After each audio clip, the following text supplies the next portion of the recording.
So in this video, we will talk about Boot app not showing on Play Store.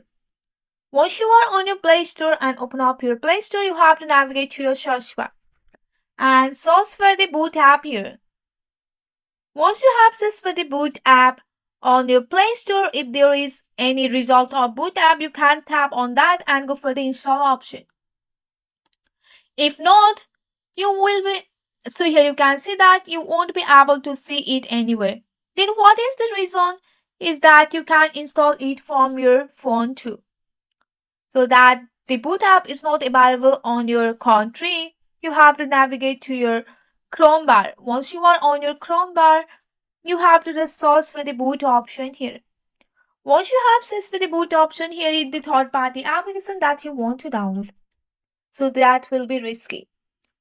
So there is no way to fix Boot app not showing in your Play Store because of the regional changes.